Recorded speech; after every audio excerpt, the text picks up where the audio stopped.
Shalom, Yasharala, Shalom. All praises be to the Most High, Yahawah, Bahasham, Yahawashi. And this is going to be a very important video. In fact, I'm probably going to make this a video series. We're going to be going over what is biblical love. Because contrary to what most people in the world think love is, or most people who read the Bible think biblical love is, they don't fully understand it. And I want to reiterate this, especially amongst our nation, the so-called blacks, the Afro-Hispanics, and the indigenous natives of this land. You guys are stripped of love. Not all of you people watching me on the video, but the vast majority of our people in this nation, we do not understand love. Neither do we have love. Because the first form of love is, when you love the Most High, but when you love yourself.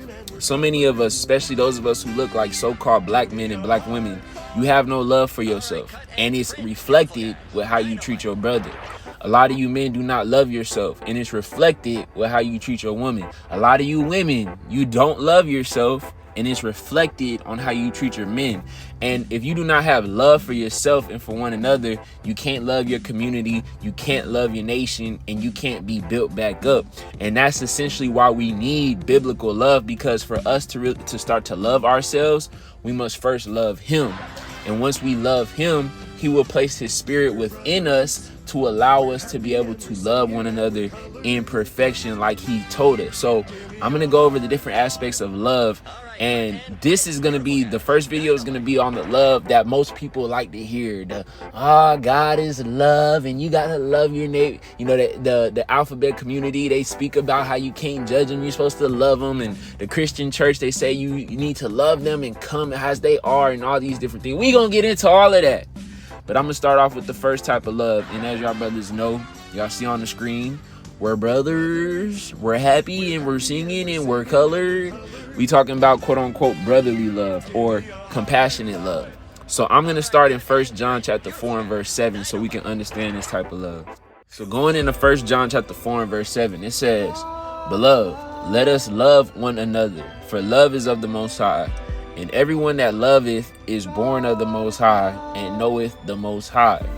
He that loves not knows not the Most High, for the Most High is love." So the scriptures is saying that you need to love one another, and that's how you love the Most High.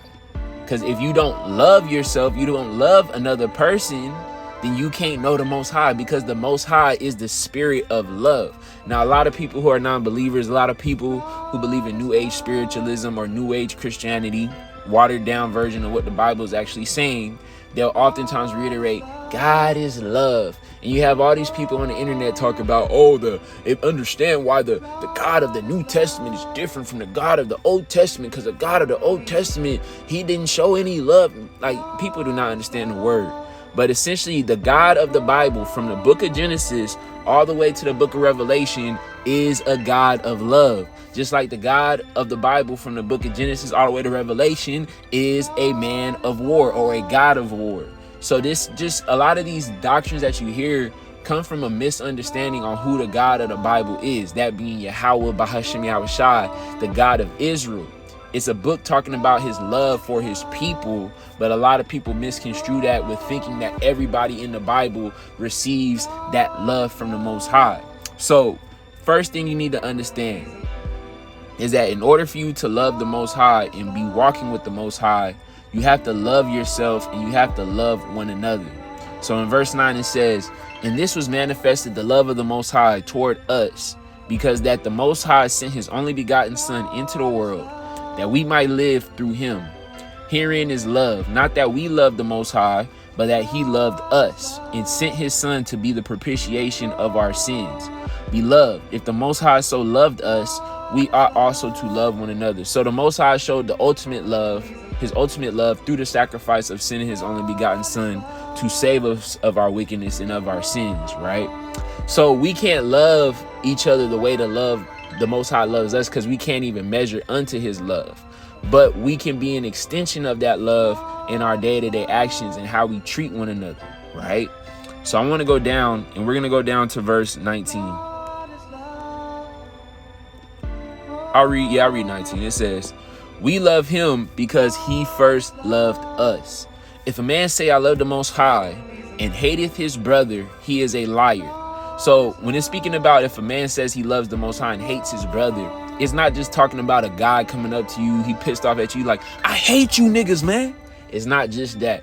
It's not just your words, but it's your actions. Because there's a lot of people in this day who say they love you, but inwardly they have a hatred toward you. And it's shown through their actions, through their behavior. You know, a wise saying in the world is, the devil is in the details, right? There are a lot of people who smile in your face and say they love you and care for you, but it's really based off of their actions. And so many of our people have been deceived into thinking that somebody has to tell you they love you when you're supposed to be able to see it in their actions. Yes, somebody can tell you they love you. It's a great thing, but you should always judge somebody based off of their actions, not their words. Because how does the Most High judge us? So this is James chapter 1 and 21. It says, but be ye doers of the word and not hearers only, deceiving your own self.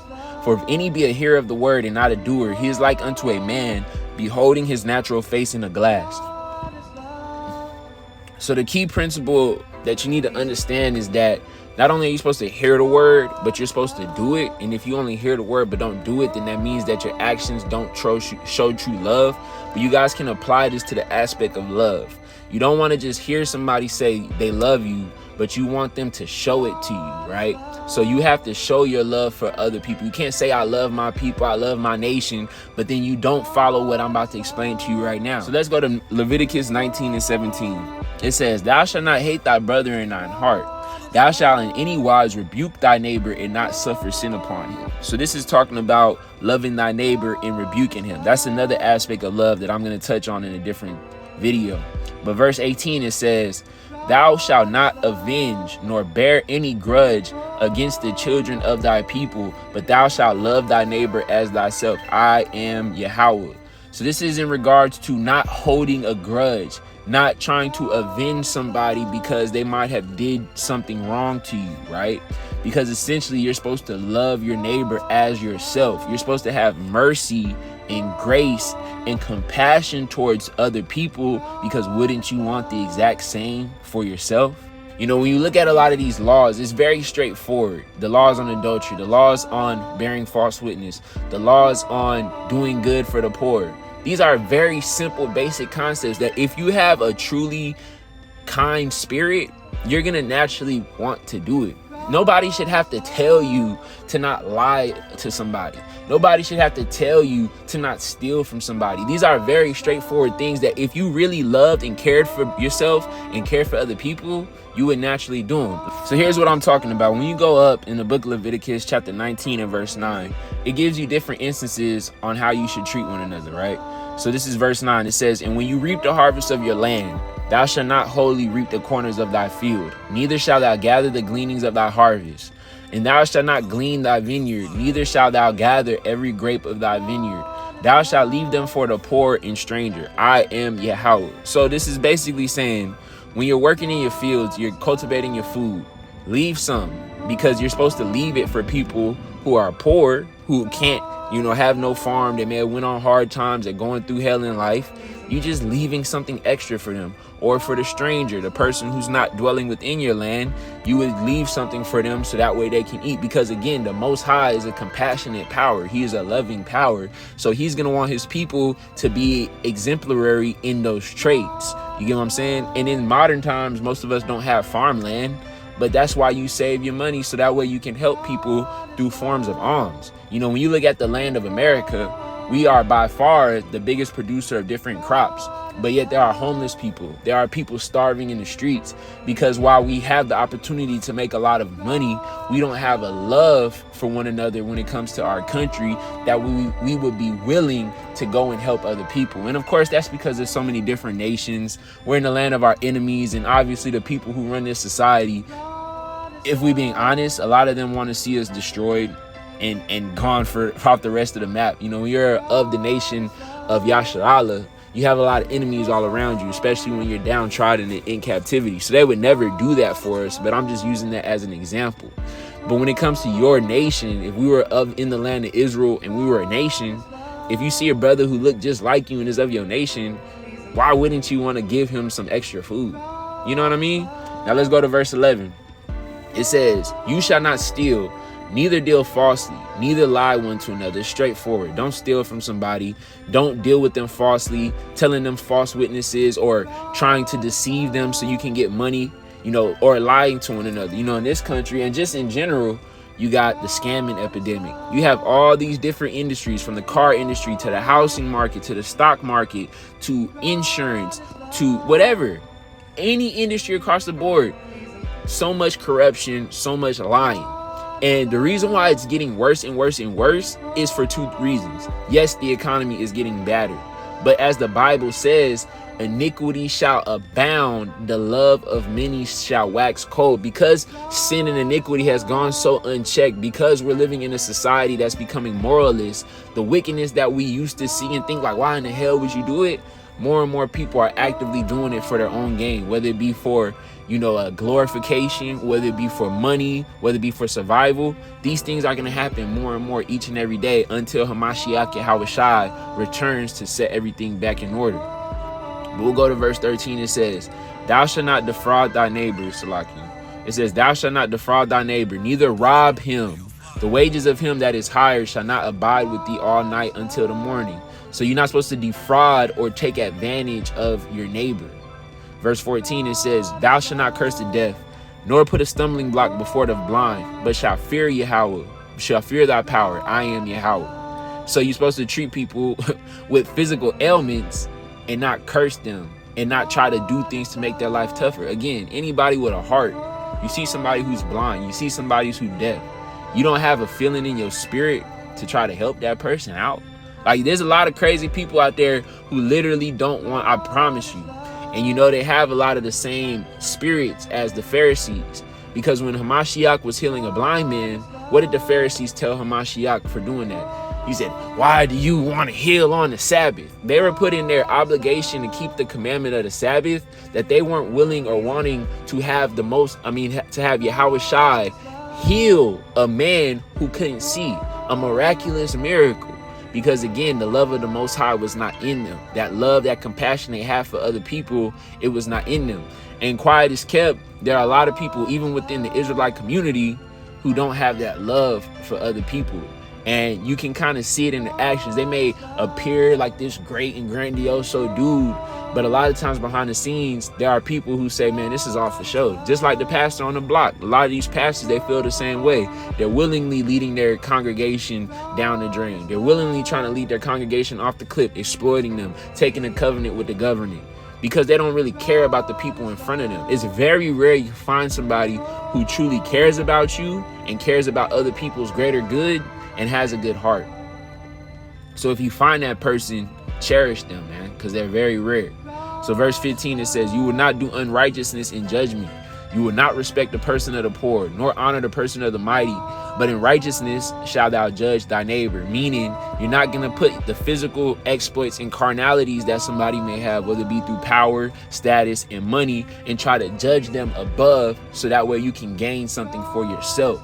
That's what somebody who's not a respecter of persons actually moves, because the Most High, that's how he moves. Whether you mighty or whether you poor, he's going to judge you and treat you all the same. Verse 16, it says, thou shalt not go up and down as a talebearer among thy people, neither shalt thou stand against the blood of thy neighbor. I am Yahawah. Meaning, you're not supposed to spread lies and falsehoods. Like even with that Kendrick Drake beef, a lot of people are like, oh, Kendrick is working with the Lord. The dude literally was spreading false information to win a beef. Because while people may confess that they love the Lord in their music, again, it's all based off of your actions, not based off of your words.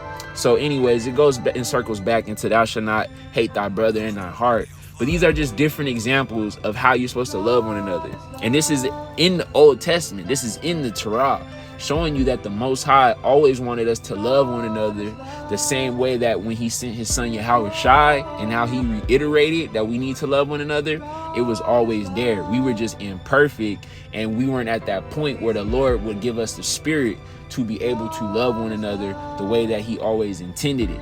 You get my point? So it's very important for y'all to not only read the New Testament, but understand what the Old Testament, quote unquote, is speaking of, because they're all intertwined. They're all connected. Let's go to Matthew 22 and 36.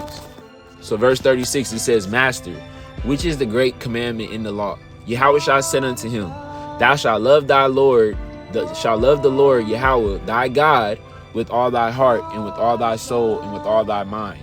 This is the first and great commandment.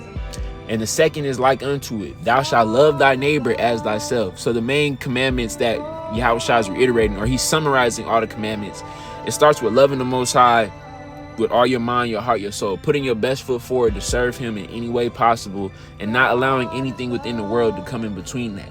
And the second commandment is to love the neighbor as thyself, because you're going to fulfill those commandments when you have that mindset in your mind. In verse 40, it says, on these two commandments hang all the law and the prophets, meaning all the word that you read from Genesis all the way through, I think it's Malachi is the last chapter in the quote unquote Old Testament. All of those different instructions, they're all summarized by these two commandments, loving the Most High and loving thy neighbor as thyself. So that is the guideline for how we're supposed to live our life in righteousness to strive for perfection. But I'm gonna go back to some of those old laws so y'all can understand what the biblical love of compassion or brotherly love, or loving thyself, as loving others as thyself, what they entail. So let's go to Exodus 20 and 13. All right, so this is the book of Exodus chapter 20, and as y'all brothers, if you're unaware, this is speaking about the quote-unquote 10 commandments that the Most High gave Moses on Mount Sinai, that he was to write on the stone tablets. And this is the foundation. These are other parts of the foundation of the Most High's law, right? I'll start at 12. It says, honor thy mother and thy father, that thy days may be long upon the land which Yahawah thy God giveth thee. So you have to love and respect and honor your parents. A lot of our people, we go through hell because we have unheld resentment towards our mother and especially towards our fathers. Because, I will admit it's two things. Obviously, the government, they had a great ploy to play on the woman's emotions and her narcissism in order to separate the families, right? But also it comes to a lot of us men, and I'm not talking about myself in particular, but us in general. We lack strength and we lack knowledge and we lack wisdom because we were not focused on the Most High. That a lot of animosity and vitriol is given towards the men of our nation due to us going off from the Most High's way and following him.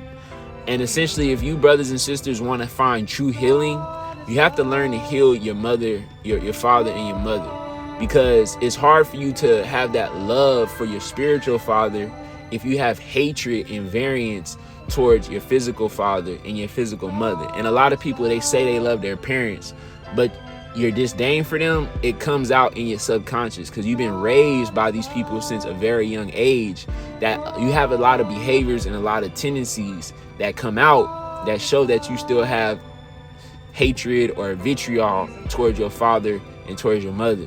And y'all need to heal from this, because it's going to be very hard for you guys to walk and have compassion and kindness and mercy towards other people if the first two people who brought you into the world, you don't show that to them. I'm not saying that if your parents are wicked or if your parents are trying to exploit you, that you don't separate yourself, but I'm saying you have to have healing towards them, because that's going to allow you to heal and treat other people the way that the Most High intended for you to treat them.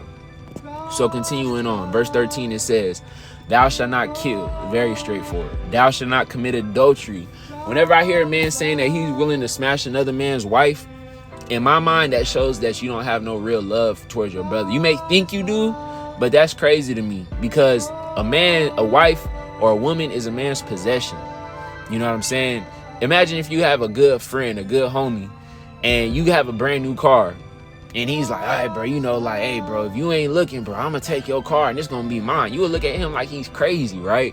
But why is it that we listen to all these rap songs about dudes saying how he'll take your girl, I'll take your main squeeze, or whatever it may be, and people don't really bat an eye? They think, oh, bro, you Mr. Steal Your Girl, Trey Songz. Like, bro, you gotta be a wicked nigga to do something like that. So whenever somebody in their mind tries to justify stealing another man's wife or committing adultery with another man's wife, that lets me know that you have a true hatred in your heart towards your neighbor, because that's a covenant of that man between that man and that woman. You see what I'm saying? Verse 15, thou shalt not steal. 16, thou shalt not bear false witness against thy neighbor. 17, Thou shalt not covet thy neighbor's house. Thou shalt not covet thy neighbor's wife, nor his manservant, nor his maidservant, nor his ox, nor his ass, nor anything that is thy neighbor's. And in modern times, when it says nor his ox, nor his ass, that could be the equivalent of a car, because a car is a tool that can allow you to make money, allow you to get transportation, things like that. That's kind of the same role that an animal had in the ancient world, right? So it says, nor anything that is thy neighbor. So you're not supposed to covet after what somebody else has. Just like with Abel and Cain. Cain coveted Abel's blessings through what he sacrificed to the Most High, which led him to killing his own brother. When you turn on modern trap, modern drill, modern gangster rap, it's the exact same thing that I just explained happening in that music. Killing one another, murdering one dude, taking a dude girl, stealing from him, taking what's his, things like that. And again, that is just a reflection on the state of our people, because again, the word was given for us. This knowledge and the understanding of the Bible, we were supposed to be that example, that light that we show an example to other people, but instead we become an example of how to hate one another and how to kill one another and how to steal from one another. And that's why we at the bottom. That's why we go through what we go through, and we have so much trauma. So again, to truly love the Most High and to love one another according to the Bible, you have to follow these laws, because these laws exemplify the love of the Most High. Now, this is the book of Ephesians 4:24. It says that you put on the new man, which after the Most High is created in righteousness and true holiness. Wherefore put away lying, speak every man truth with his neighbor, for we are members one of another. Be you angry and sin not. Let not the sun go down upon your wrath. Neither give place to the devil. Let him that stole steal no more, but rather let him labor, working with his hands the things which is good, that he may have to give to him that needed. So essentially, again, going back into different laws of treating one another, you're not supposed to lie to one another. Straightforward. Speak truth to one another. And don't allow your anger towards somebody sit longer than what it needs to be. Because when you're angry, you give place to the devil. Again, the scripture says, who can stand before envy? That envious spirit in your mind, it breeds resentment, and it eventually brings anger and wrath. You're upset with somebody, you're vengeful towards somebody, that eventually you allow Satan to come in with a certain spirit to come and plague your mind, that now you going off and killing your brother. Now you going off and planning these different machinations towards your brother. Let's go to Proverbs 6 and see what that says. Proverbs 6:16. It says, these 6 things does Yahawah hate. Yea, 7 are an abomination unto him. A proud look, a lying tongue, and hands that shed innocent blood. A heart that deviseth wicked imaginations. Feet that be swift in running to mischief.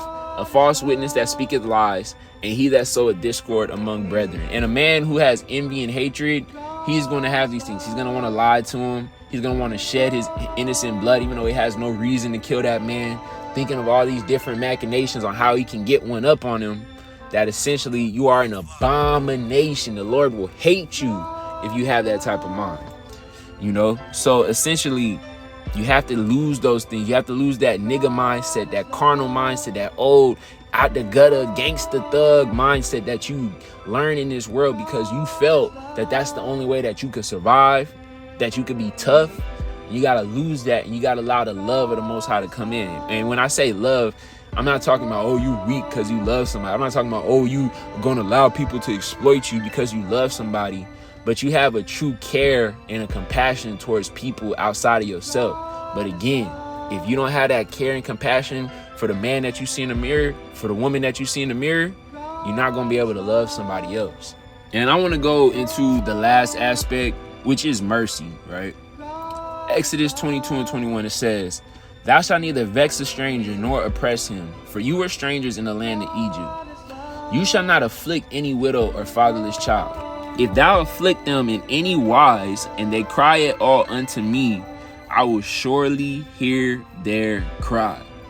And my wrath shall wax hot, and I will kill you with the sword, and your wives shall be widows, and your children fatherless.